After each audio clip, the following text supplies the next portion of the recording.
Good morning प्यारे बच्चों। जैसे कि पिछले वीडियो में हम लोग अध्याय 5 पढ़ चुके हैं।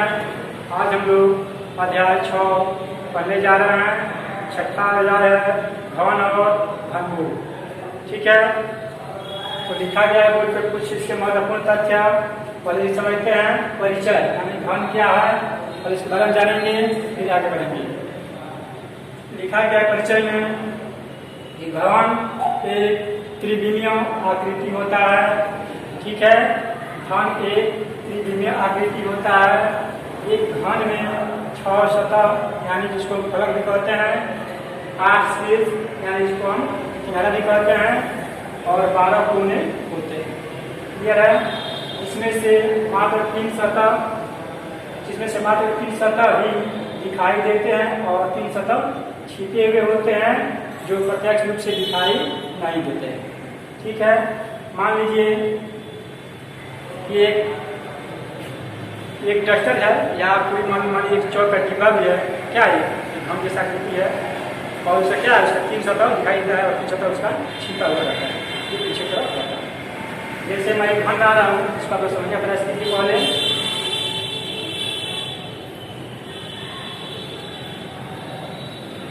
ठीक है, एक वर्ग बनाइए और इसके इस वर्ग के मध्य से एक और वर्ग लीजिए। क्लियर है?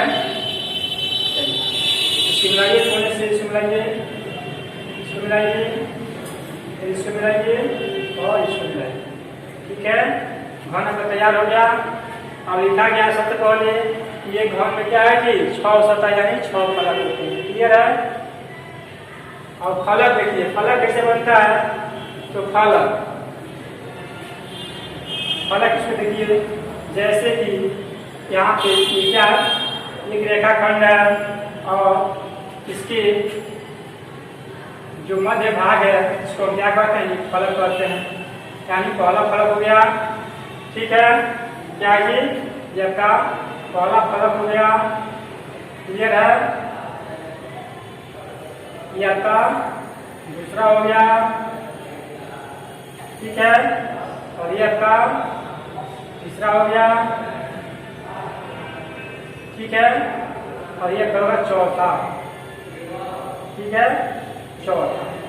अब यहाँ से 5वां होगा, ये वाला आपका यह का 5वां होगा, और यहाँ से 6ठा होगा, ये वाला फलक आपका 6ठा होगा। ठीक है, यानी इसको हम पढ़ सकते हैं कि पहला है, दूसरा है, तीसरा, चौथा, 5वां और 6वां। ठीक है, 4 का सभी फलक। अब क्या पूछा गया? अब पूछा गया जो शीर्ष दिया गया है कितना, 8 शीर्ष होते हैं। ठीक है, और शीर्ष का क्या होता है कि कोना। तो जहाँ 2 फलक मिलते हैं, वहाँ जहाँ 2 फलक मिलते हैं उससे हम क्या कहते हैं जी, उससे हम शीर्ष कहते हैं यानी किनारा कहते हैं। माने ये फलक और ये फलक यहाँ मिला है जी, ये फलक और ये फलक यहाँ मिला है।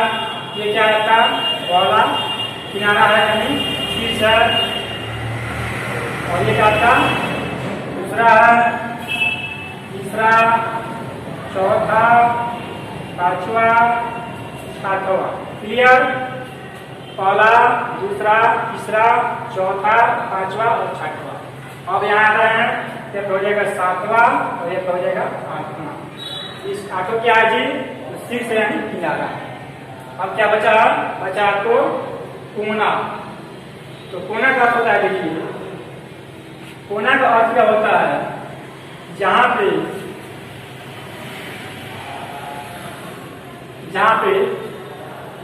शीर्ष मिलते हैं, जहाँ पे फलक मिलते हैं उसको हम शीर्ष कहते हैं, और जहाँ पर शीर्ष मिलते हैं उसे हम कोना कहते हैं। यानी कोना कहते हैं जहाँ शीर्ष मिलते हैं। अब यहाँ ध्यान दीजिए, ये यहाँ पे शीर्ष मिला है। ठीक है, यह मिला यहाँ पे, तो ये अपना पहला कोना है, दूसरा है, यहाँ 2 बन रहा है, यहाँ पे 2 बनेगा, यहाँ पे 2 बनेगा, यहाँ भी बनेगा 2, यहाँ भी 2 बनेगा, यहाँ पर भी 2 बनेगा। कितना हुआ? 2, 2, 4, 2, 6, 2, 8, 2, 10, 2, 12। 12 का क्या है? आपका कोना। अब चलिए बढ़ते हैं इसके घन की तरफ।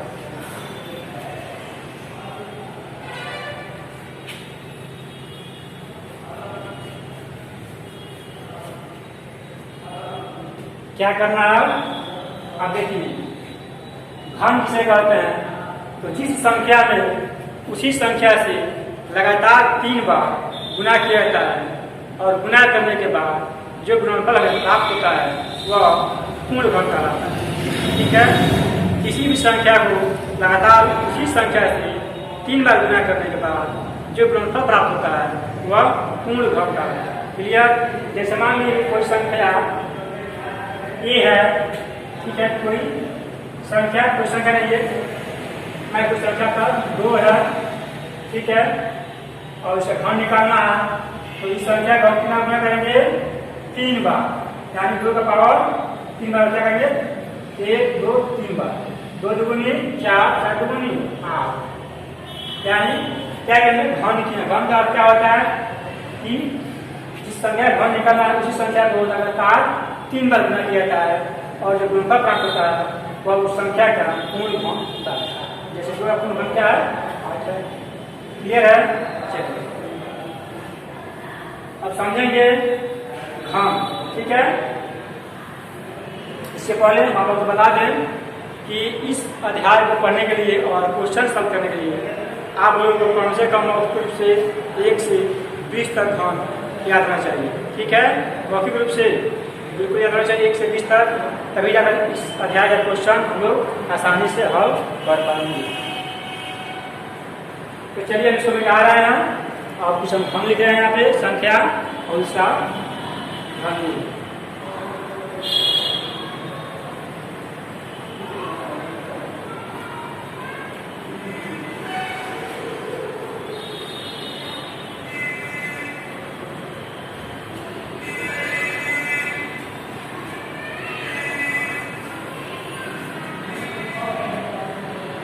चलिए यहाँ संख्या लिखेंगे। ठीक है,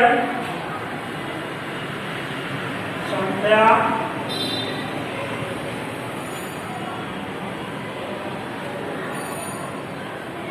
लिखेंगे घन संख्या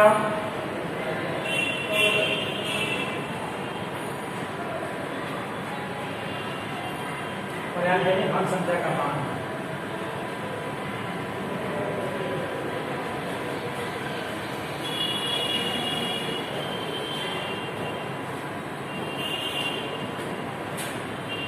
ठीक है, फर्स्ट में लिखा है संख्या, फिर घन संख्या और थर्ड में घन संख्या का मान।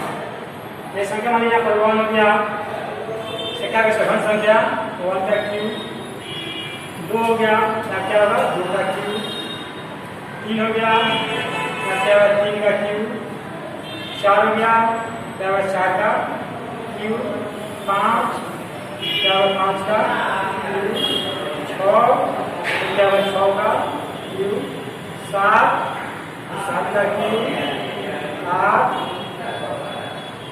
का क्यूब, 9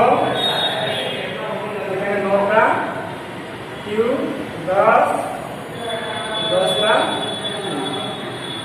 ठीक है, अब लिखा गया घन संख्या का मान।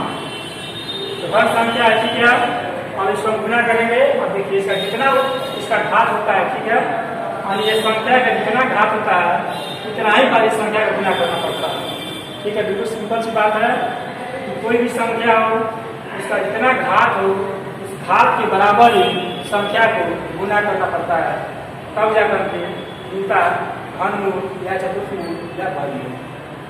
हमको यहाँ पढ़ना है क्या घनमूल। ठीक है, क्या इसका घात में है जी, सॉरी इसका क्या इसके पावर में है तो 3 है, यानी 1 को गुना करें कितना बार 3 बार, तो क्या प्राप्त होगा जी, यानी 1 गुने 1 गुने 1,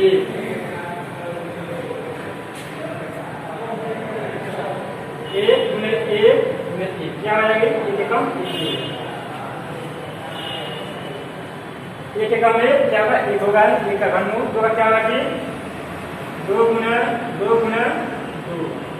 कितना होगा 2 दुगुनी 4, 4 दुगुनी 8, क्या होगा 3 का 3 गुना 3 क्या 3 3 9 9 3 27। ठीक है, इस प्रकार आप लोग 10 निकाल सकते हैं घन आसानी से। क्या है 3 का करना है 4 का सूत्र लिखिए 4 गुना 4 कितना बजे 4 चौके 16 16 चौके 64। फिर लिखिए 5 का यानी 5 गुना 5 कितना होगा 25 25 बच्चे 125। ठीक है, निकालना 100 का तो लिखिए 6 गुना 6 कितना बजे 36 36 36 216।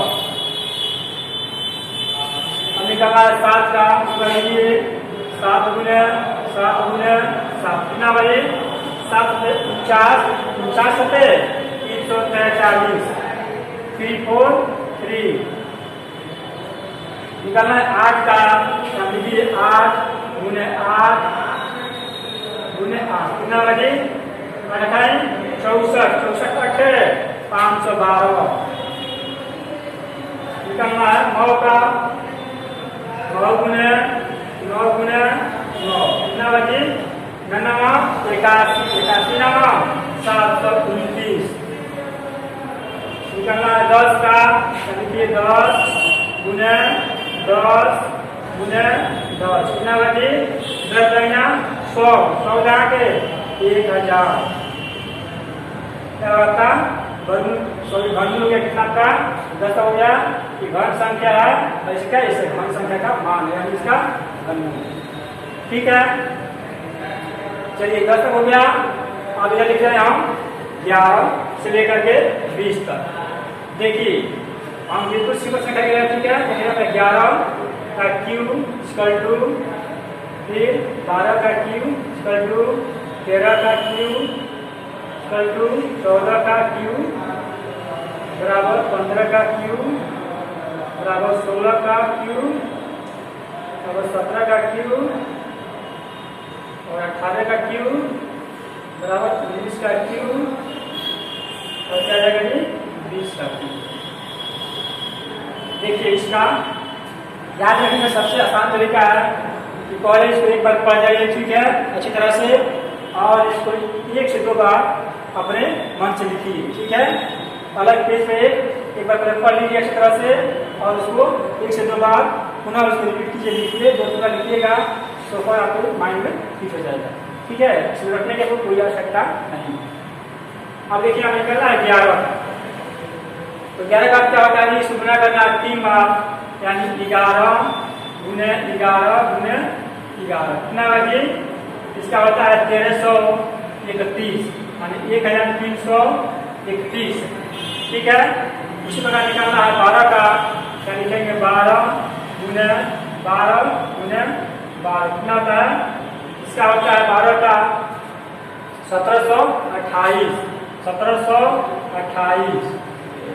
अब निकालना है 13 का तो इसी प्रकार लिखेंगे 13 का यानी 13 गुने 13 कितना भाई 13 का घन इसका होता है 2197 यानी 2197। अब आ गया 14 का तो 14 का लिखेंगे 14 गुने 14 क्या होगा इसका होता है 2744। कितना होता है जी 2744 यानी 2744। अब निकालना है 15 का इसको भी लिखिए 15 गुना 15 बराबर क्या होगा इसका होता है 3375 यानी 3375 3375 इसका होता है 15 का होता है। अब आ गया 16 कितना होता है जी 16 इसका होता है 4096 यानी 4096। इसका होता है 4096 16 का। आ गया 17 का लिखिए 17 गुना 17 बराबर क्या लिखेंगे जी तो इसका होता है 4913 यानी 4913। अब आ गया 18 का होता है 18 गुना गुने 18, इसका होता है 58 32 यानी 5 या 832, इसका होता है 18 का होता है। और 19 का होता है 19 गुने 19 गुने 19, इसका होता है 68 यानी 5,6859। और 20 का होता है 20 गुने 20 बराबर होता है 8,000, यानी 20 400 और 4 दूनी 830, कितना हो गया 8,000। क्लियर? तो हमने 20 तक आप लोग घर विस्तृत रूप से बता दिए। इसको आप लोग अपने कॉपी में नोट कीजिए और इसको 1 से 2 बार पढ़ना है और 1 से 2 बार अपने कॉपी में इसको रूप से बिना देखे हुए इसको लिखना है। ठीक है? और उसके बाद इसको याद करना है। ठीक है? इसमें रखने की कोई आवश्यकता नहीं है। इसको एक बार देखिए अच्छी तरह से और उसको 1 से 2 बार लिखिएगा, स्वतः आपके माइंड में फिट हो जाएगा। तो चलिए, ये घर में हो गया 1 से लेकर के 20 तक। क्लियर है? जिसको आप लोग को याद करना है। आप कुछ 1-2 नोट है, ठीक है, इस नोट को भी हम दिखा दे रहे हैं और नेक्स्ट वीडियो में लोग चर्चा करेंगे एक्सरसाइज 4.1। ठीक है? तो इसको हम लिखाना है, आप लोग लिखना चाहे लिख सकते हैं।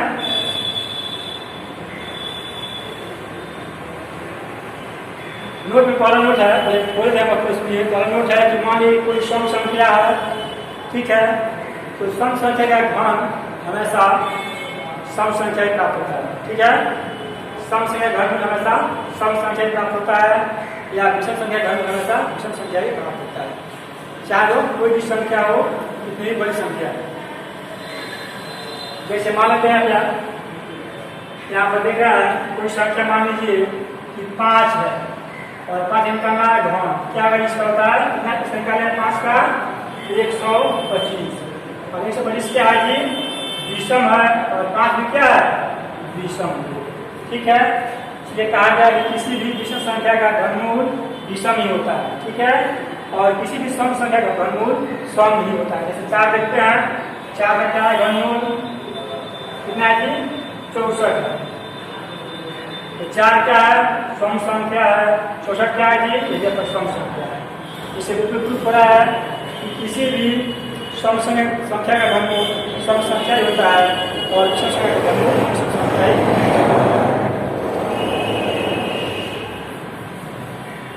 चलिए, इसको आप लोग नोट कीजिए। अगले वीडियो में हम लोग पढ़ेंगे एक्सरसाइज 6.1 का क्वेश्चन नंबर 1। तो आज के वीडियो में इतना ही, फिर मिलते हैं नेक्स्ट वीडियो में। तब तक के लिए धन्यवाद।